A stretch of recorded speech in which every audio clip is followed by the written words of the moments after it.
very first Times Talk of the year. This is one of the better attended Times Talks for the first one. So without further delay, I'll introduce Dr. Tim Crowley. He's the Assistant Provost for Academic Affairs.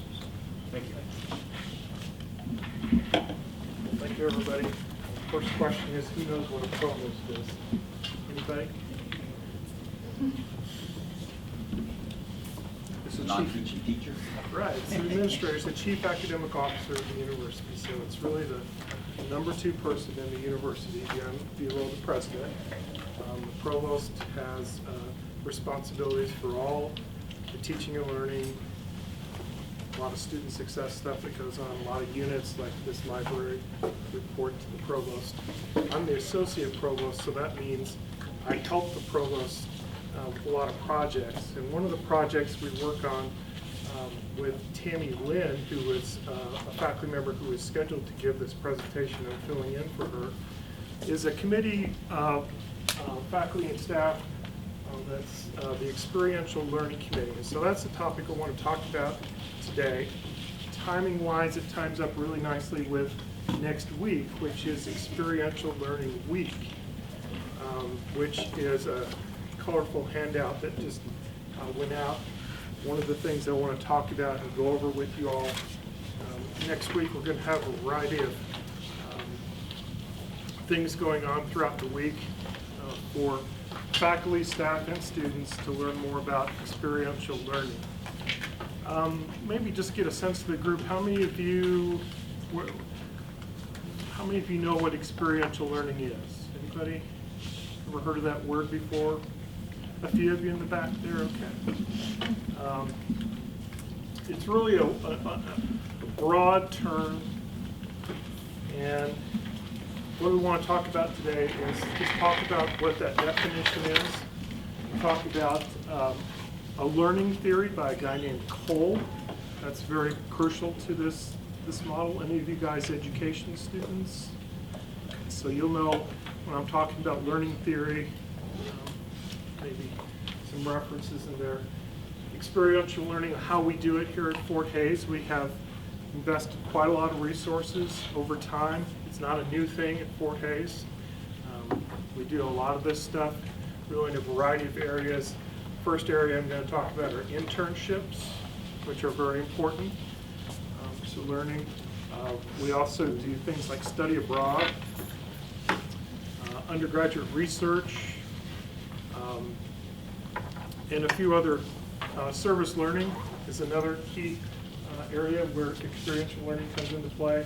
So I'm going to talk about how we do that here at Fort Hays, just kind of give an overview of that, and then talk about the week's activities next week. So here's our official definition that's on our website about how we define experiential learning at Fort Hays.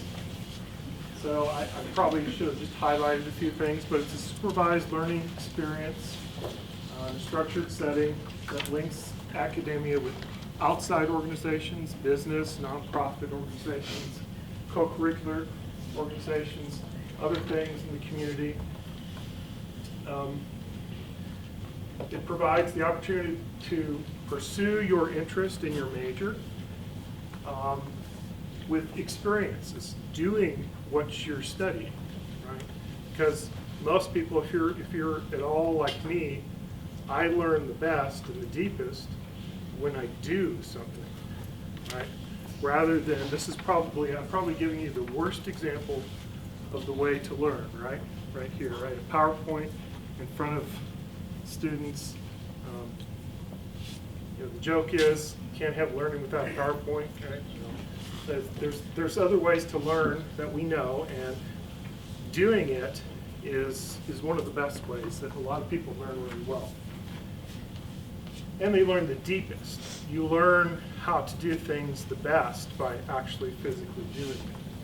I'm a music teacher by training, and so I taught composition. I taught students how to write music. And I used to have a favorite saying as I was teaching my students, the only way how to learn how to write music is to write music. If you don't do it, you will never learn. Right? Well, this is a similar type of thing, experiential learning. And there's the rest of that there. The key theory behind this is a guy named Kolb, David Kolb, has a model of experiential learning, and it follows this cycle. There's an act, some type of concrete experience that you have. Let's take the example of undergraduate research, for example. The theory on undergraduate research is that you work closely with a faculty member on a project, and you get to physically do the project, do the experiment, or whatever it is that you're studying. And then you get a chance to reflect, and this is really a key piece. There's a reflective piece that's really important in all types of experiential learning. You think about what you just did, and then the next step is to conceptualize it. Why did things happen as I did them? And ultimately, you want to apply what you've learned to the future. So as you learn by doing, as you go forward in the future in a spiral way, you can apply it to other things. And we found in higher education that this works really well for students. So at Fort Hays in particular, in all universities, there's often a lot of emphasis to try to link students to experiential learning opportunities. So how we do it here at Fort Hays, there's really, I'm going to talk about 5 main ways today. Internships, study abroad, service learning, undergraduate research, and a new way we're talking about, which is a portfolio for prior learning. It might not apply to you guys so much as to another population that comes into the university, which is adults who have worked out in various jobs, who have experiences as they're coming to the university. But I'll touch on it here because the Kolb model applies to that as well. So internships, the first Times article here is this Altschuler article from 2002, bit dated, but still applicable today, talking about the role of internships and how they're highly valued by employers. How many of you know about internships? Anybody? Okay, a few of you know we have a career services office that's here to support you. Many departments as well specialize in linking students up with internships. And a big piece of next week is Wednesday out at Gross Memorial Coliseum. Career Services is doing an internship and career day. So that's an opportunity to actually get out there and meet prospective employers, just observe the process, even if this is new for you, to see how it happens. And I encourage you to do that and take advantage of that. We think that applying for jobs or getting a job is a one-time thing in life, but really you will do it over and over and over again. And it's a really important skill to kind of learn what employers are looking for, see what's out there in the world. This article talks about 57% of the National Association of Colleges Employers, the interns, were offered full-time positions by their sponsoring organizations. That's kind of a, we would think that would happen. If you're interning, if you get an internship, your chances of getting full-time employment in that company are substantially increased, right? So that's a finding we would expect. They also found that new college graduates with experiential education were paid an average of 9% more. This is back in 2002. It'd be interesting to see if there were newer studies on this, but the internships are highly valued by employers. A couple of quotes from this article that I think are important. It's a low-risk reality check on career options. I think that's important. Taking an internship is often a way to decide, is this the job I really love, that I really want to do? You get to experience it. Another quote that I liked is that internships are to full-time jobs as dating is to marriage. Landing an internship that teaches you something and provides an opportunity to find out what the profession really is really like takes time, knowledge, and initiative. You can't just hope that your training here will automatically be a nice puzzle fit into what the employers want. We hope that's the case, but a lot of times employers are looking for unique skills and abilities in students. The other article that Tammy wanted me to talk about is an older one. Actually, this comes from 1981, so this is quite an old article, but still relevant today. It's an example of another type of internship, which we often refer to as cooperative education. It was pretty popular. It still is popular today in a lot of universities. We don't do it as often here at Fort Hays, but there are some examples of cooperative programs where students will actually go out, and it's an academic requirement within your degree to work for an employer for a semester and then come back to the university. So there's a cooperative exchange between the employer and the university. I went to an engineering school, and my roommates were all engineers. And so there would be semesters when they would be gone for a semester out on co-op, as we called it, learning how to do the job as an intern, and then they would come back into the school. So the idea of an internship as a degree requirement is not a new one, but it's been out there for a while. So internships, if you haven't thought about them already, I encourage you maybe to think about them if they're pertinent to your major. Go out there and look to see what's available. I know that the Career Services Office has the ability for you to search a variety of internships that are available for different types of positions. And you never know, you might find something interesting. Anybody do any types of summer internship as well? Summer is often a good time to go off and do an internship and experience what work is like. My freshman son, who's at another university, is a political science major, and he's really interested in government. And he's already gone to the Capitol and applied to be a page, at the State House there. So being a page in the legislative process, an important way to learn how government works. Probably not a paid internship position, I doubt it. But at the same time, he's also going to the FBI website and signing up for FBI. He's also interested in investigation and national security and those types of things. So trying to find what opportunities are out there. A lot of times there are paid and unpaid internships. We could debate the value of each. Ultimately, though, any kind of experience you get towards the work environment will be beneficial to you in the long run.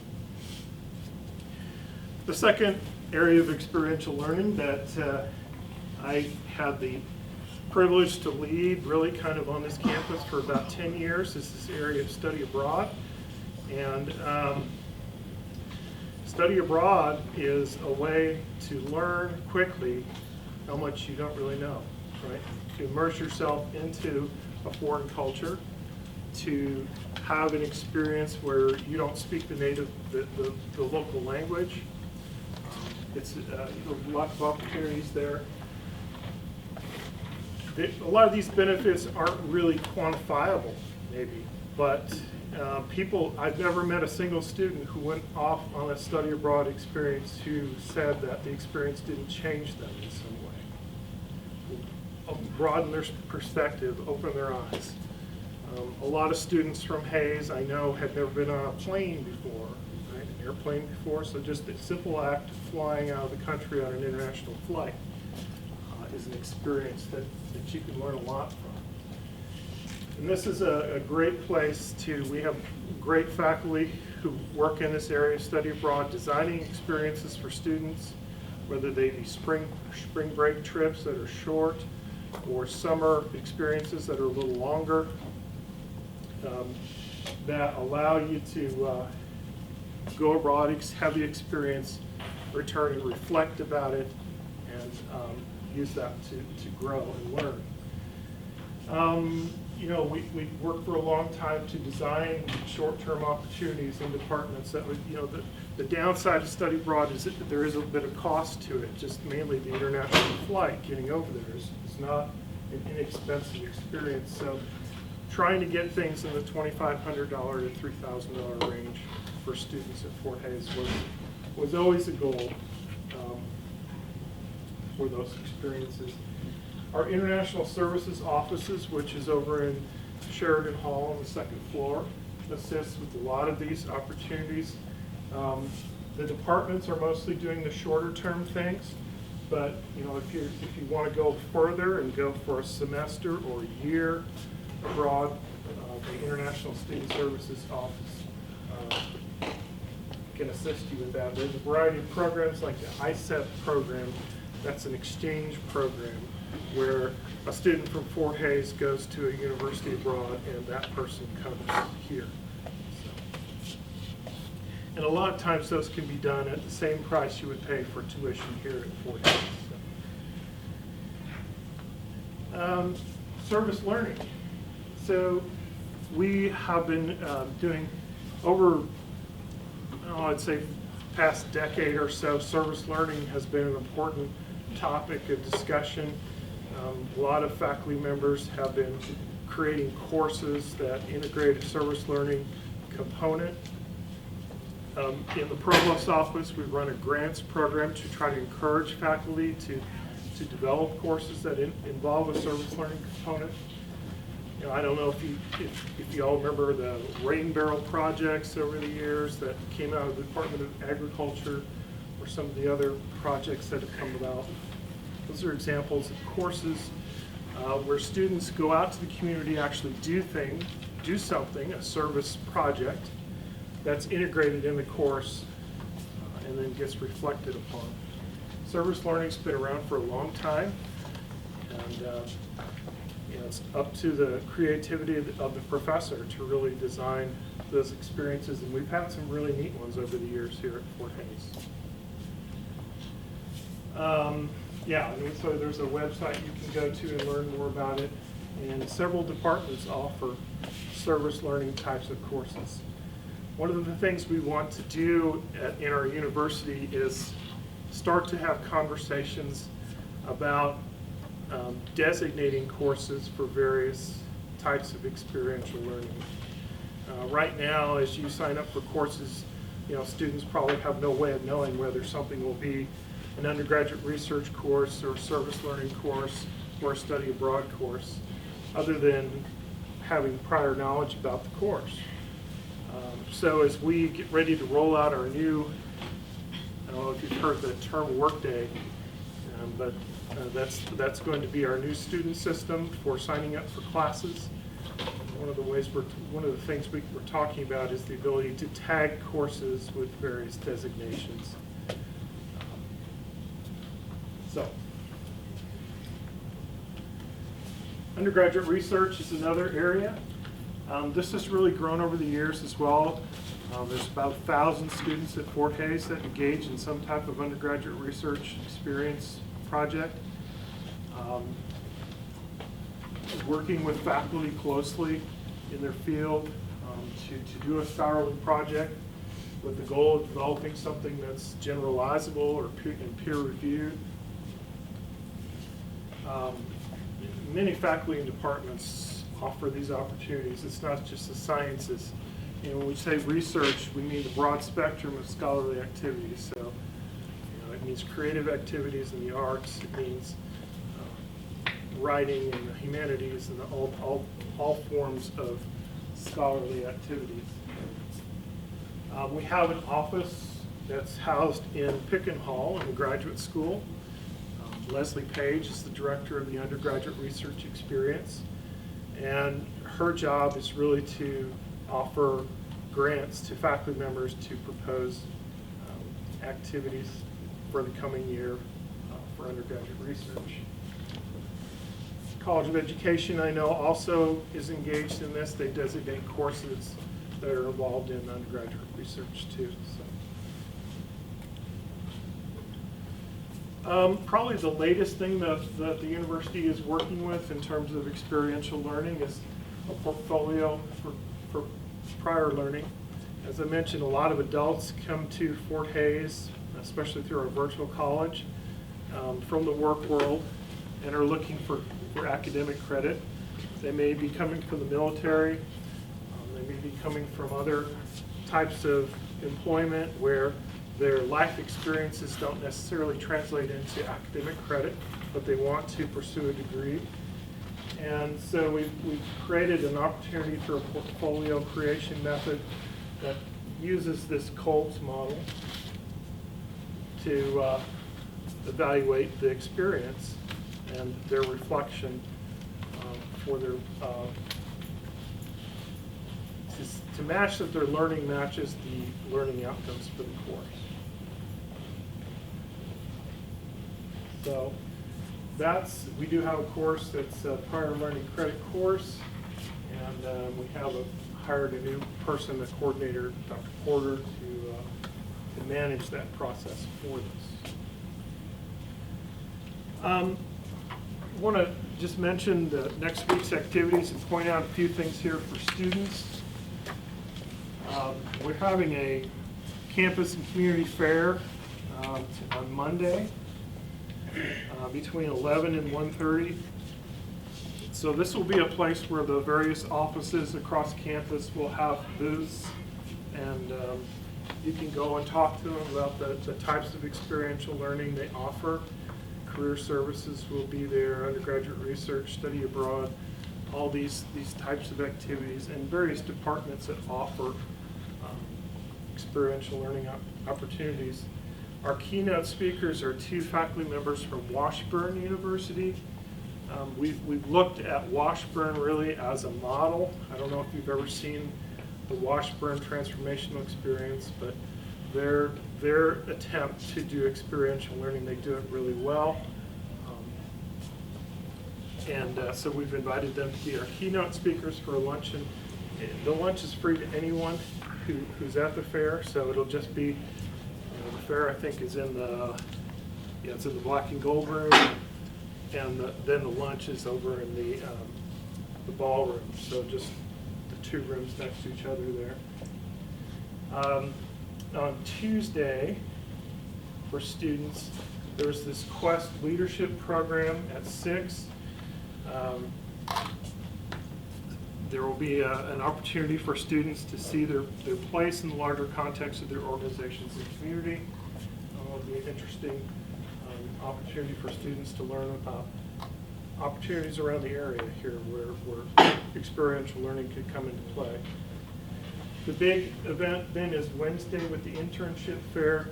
Again, I encourage you, if you want to just go out there and see what's going on. You may not be participating this year, interviewing, or just see what happens out there and see how these employers interact with all these people who are doing interviews and looking for internships, and just meeting the career services folks.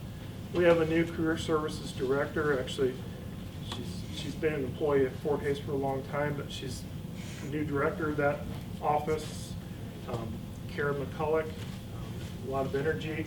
I think you enjoy getting to meet her. And one of the things she says often is that it's really important for students right out of the bat, as even first semester freshmen, to start thinking about internships and the opportunities that are available to them. And I love that philosophy. That's spot on, because your time goes so quickly here while you're a student, and if you wait too long, you miss out on opportunities. So. The last thing for students is on Friday we'll have the chamber chat. So these are folks from the community and the Chamber of Commerce. Lots of opportunities in the community to do experiential learning.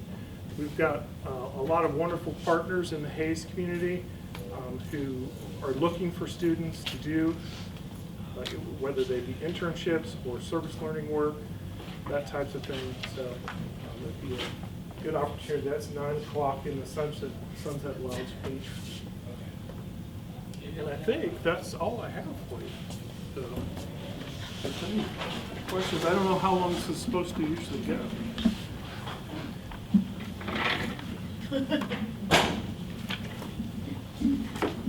Any questions? Yeah. Have these meetings regularly? The Times Talk meetings, I think they're held, is it every other week? Well, we don't have really like a set schedule every week or every other week, but we do have, you can check Tigerlink and we'll have all of them up on there. And then also on our Facebook page, ADP Facebook page, just check that out and we'll be posting for Times Talks on there as well. And then The next one is September 20th. Yep, that's and right. It's about President Trump and the media. Yep. Oh, that's Dr. Standing Gould. room huh? only. Yep, that's, Yeah. yep, Oh, you that's guys will Dr. be here Gould. That'll for be a that. good one. So yeah, just So make Dr. sure you're checking Facebook and Tigerlink if you want to come to more. So Dr. Gould was, he's the chair of political science department right now. Your department there, right? Oh, both of you guys? Okay. But he used to be the provost. He was the provost here for, I'm gonna say 16 years.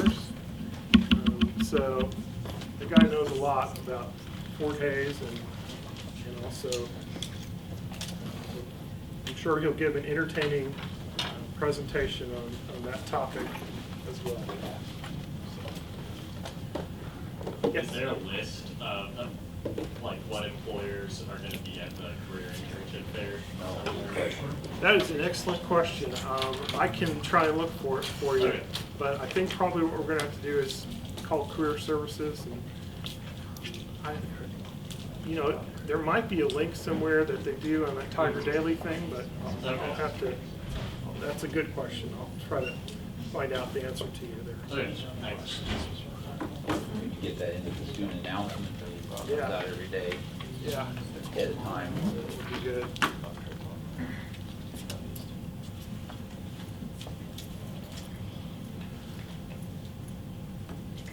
Well, all right. That's all I got.